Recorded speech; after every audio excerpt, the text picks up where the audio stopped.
English translation, 600th Contact. Saturday, the 1st of November, 2014, 14:28 hours. After today's short correction, I have a question about the dove or the peace dove. Long before Christianity developed, the dove was a symbol of peace, but it was first mentioned in the Bible with an olive leaf in its beak, in the first book of Moses, chapters 6 to 9, in connection with the flood. According to this story, the Bible tells us that the alleged God wanted to destroy the people of the earth with a flood, because he had seen that the people had great wickedness on earth. Only the allegedly God-obedient Noah and his family should be spared. This imaginary creator God is said to have ordered him to build a very large ship, the so-called ark, to take in a pair of each species and save them from the flood.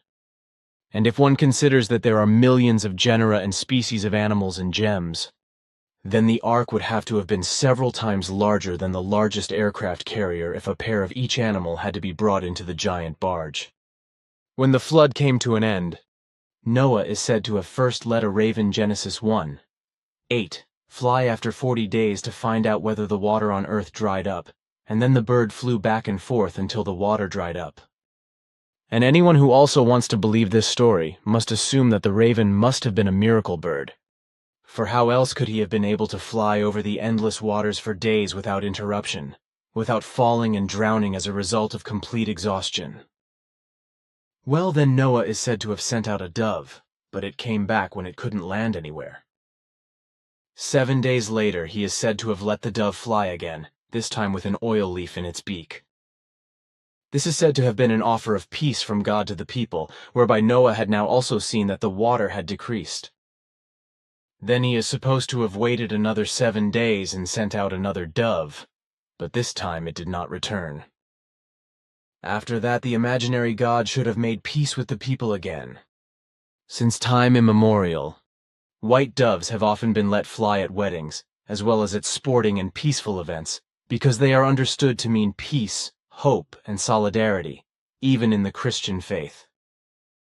The dove is mentioned in the Bible even more times, but as a rule without an oil leaf or olive branch, for example at Emmanuel's baptism.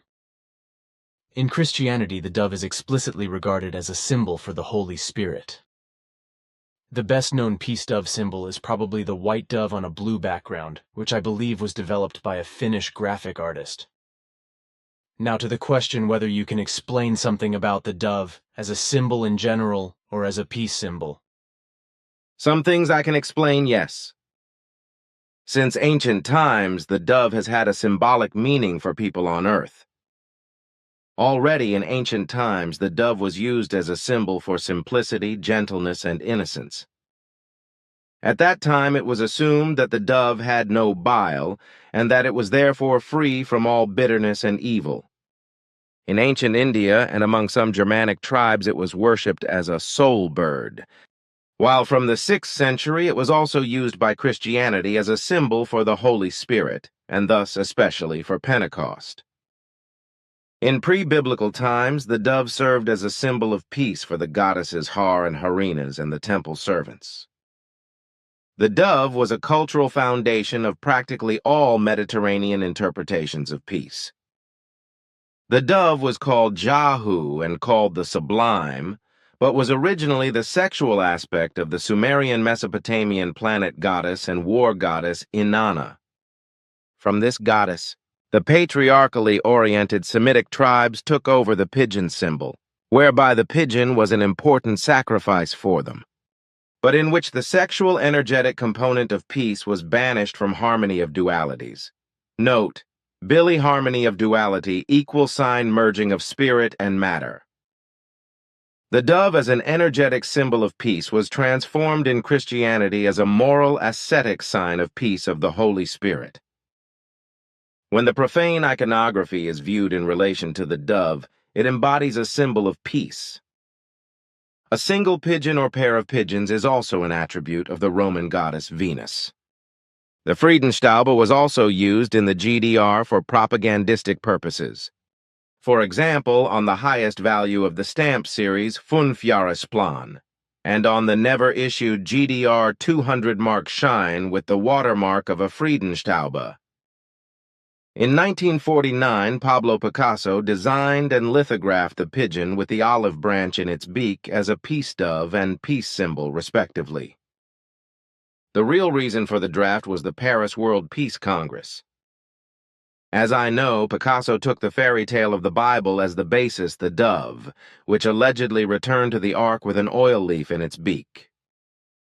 In 1955, he was awarded the World Peace Prize for his work. It should also be mentioned that on the evening of the World Peace Congress, Picasso's daughter was born, whom he then named Paloma, according to his designed pigeon symbol in the Spanish language.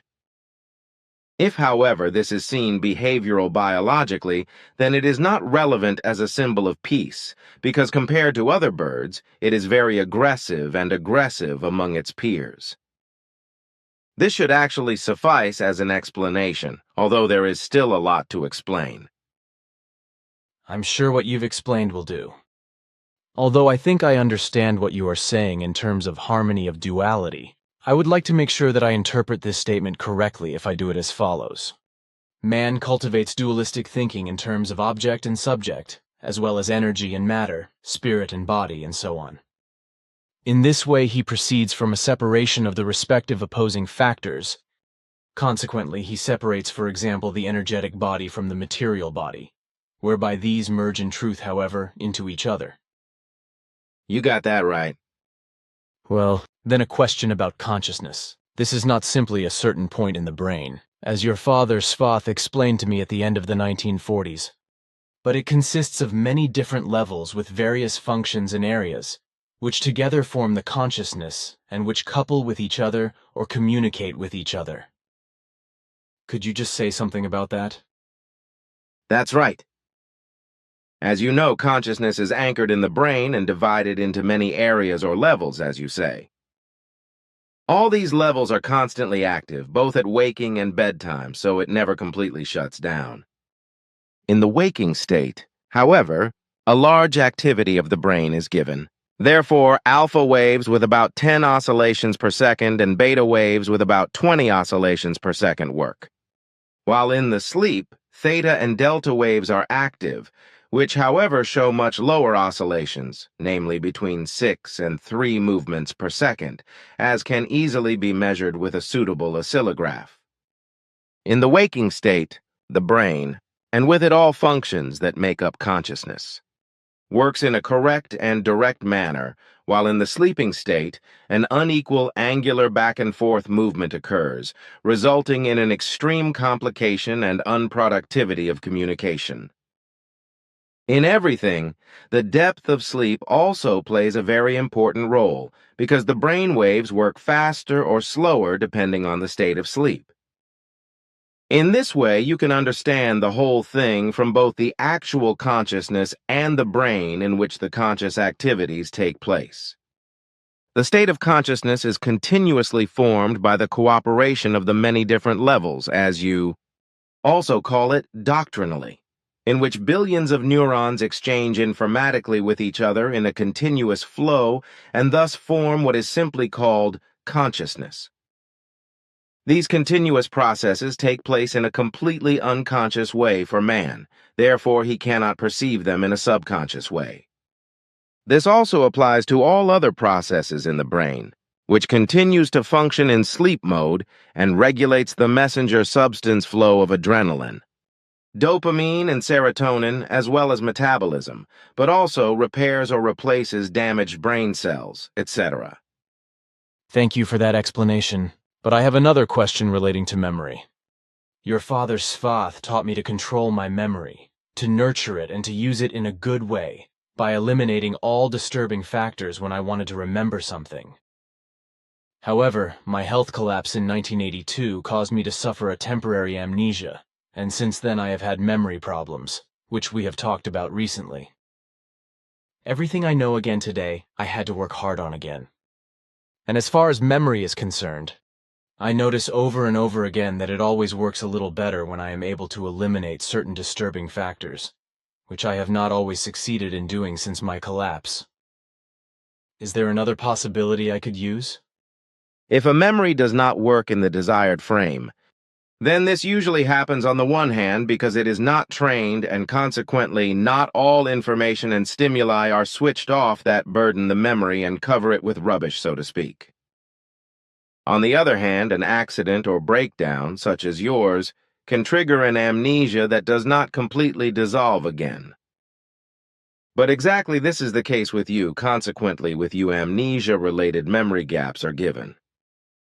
But since you constantly strive for a memory concentration and to act according to my father's explanation, you can always close a gap again. Sometimes a memory comes up when someone mentions a certain event. An event or a situation, but often I fall from all the clouds when such things are mentioned that I can no longer classify in my field of memory. I'm afraid we can't change that anymore. Everything you have regained after your amnesia in memories and knowledge is much more than I expected, because everything did not look like you could have continued your mission. Your incredible self-discipline and strong will, as well as all your exhausting efforts, made possible what seemed impossible to me for a long time. It seems that nobody can comprehend and understand what you have done and what you have endured in this regard. And to be honest, I consider the whole thing to be something that very few people can do, if at all, how you have been able to do everything. Not only did your strong will to live play a special role, but also your courage to carry out the mission, as well as the fact that giving up in any way has never found its way into your thoughts and feelings, such as, Please, that's enough, because I know what really happened and how hard it really was, but talking about it another time is not necessary. It was a need for me to continue to give some facts about your memory, because I also remember the hard time you had to go through. All right, that's all there is to it. But maybe Bernadette will take up some or all of it again when she finds the time to try my biography. On the one hand, there is always a lot of other and important work going on, and on the other hand, she has more memories of me and the events around me and with me today than I am aware of. But time doesn't stand still, if you know what I mean. Of course, because we're not getting any younger. That's right, I did. In Iraq and Syria, the Islamic fanatic terror organization IS, or Islamic State, has been murdering for quite some time, whereby innocent people, men, women, and children, are massacred and slaughtered in groups and tribes, while the world community, where it is wondering, takes nothing or only half-hearted countermeasures. As a rule, all those people are brutally murdered who are of a faith other than that of the IS murderers, who are baited as evil degenerate as killers with primitive dogmas and delusions, such as, if you fall in the fight against the heathen, then paradise is for sure for you. This delusion is reminiscent of the lying Pope Urban II, who lied in November 1095 that Christ had ordered him to conquer the holy city of Jerusalem by so-called crusaders, and to have all Muslims there killed.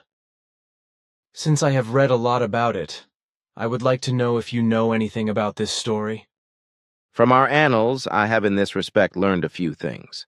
But what you say is not right, because the IS is not an Islamic, but an Islamist terrorist organization, which may want to pretend to be Islamic, but truthfully corresponds to a terror and death sect outside of the real Islam, by which very many innocent human beings are murdered, young and old and children as well as women and men.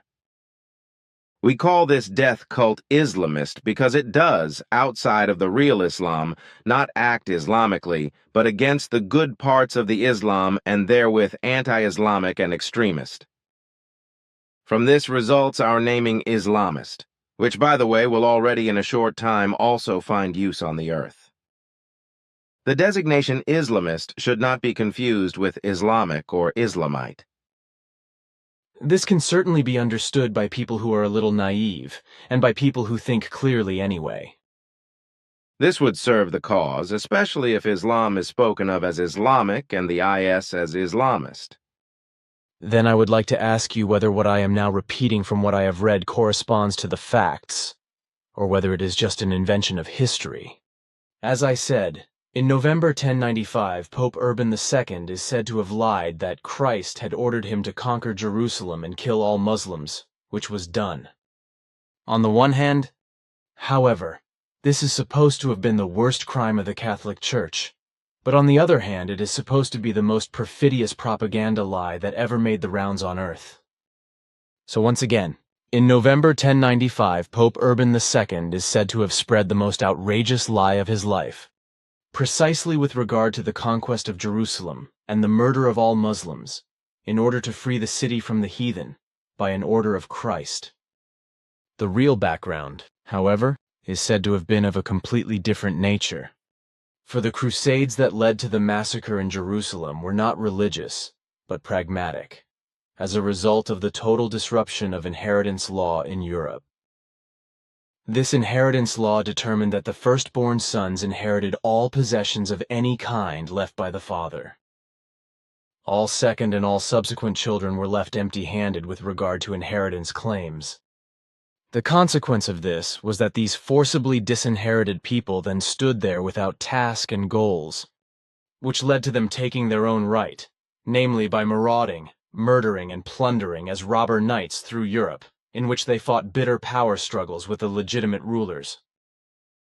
This was the actual and real reason for the maturing of the plan to send the second, third, and other offspring as crusaders to the Holy Land, and thus also to Jerusalem. This is precisely to get rid of the marauding hordes. It is well known that this plan succeeded, but with tremendously fatal consequences, because it is said to have been gruesome to see the crusaders raging in the Holy Land, where slain, beheaded, massacred, and human limbs are said to have lain about everywhere. The ground was said to have been completely covered with blood, and the crusaders waded around in ankle-deep blood. This is how the massacre of the Christian crusaders against the Jewish and Muslim inhabitants of Jerusalem was described in 1099. Within the walls of Jerusalem alone, up to 50,000 people are said to have been cruelly mutilated, beheaded, massacred, and murdered, with the slaughter in the Al-Aqsa Mosque being so monstrous that the murderous crusaders had to wade knee-deep through human blood. In this way, with the crusade, the European princes, etc., got rid of their offspring by sending them to Jerusalem as murdering crusaders, and by having real bloodbaths carried out there as well as elsewhere in the Holy Land, whereby the absurd words of Pope Urban II are supposed to have been constantly ringing in the ears of this murderous mob. Christ commands to kill the Muslims. What you present corresponds to a large extent to what I know from our annals. But these records speak of approximately 70,000 human beings who were cruelly murdered by the Crusaders in and around Jerusalem. Men, women, and children, and in our records it is also mentioned that the women and even children were sexually raped and only then murdered. That the Crusaders were wading around in knee-deep blood, however, corresponds to a fairy tale, because ankle-deep is right. But Jerusalem was only a place where the Crusaders raged murderously, because on their way and on their expeditions they carried out human slaughter. Thank you for your explanation. Then I would like to discuss some things with you that should not be public. Of course. Well, it is about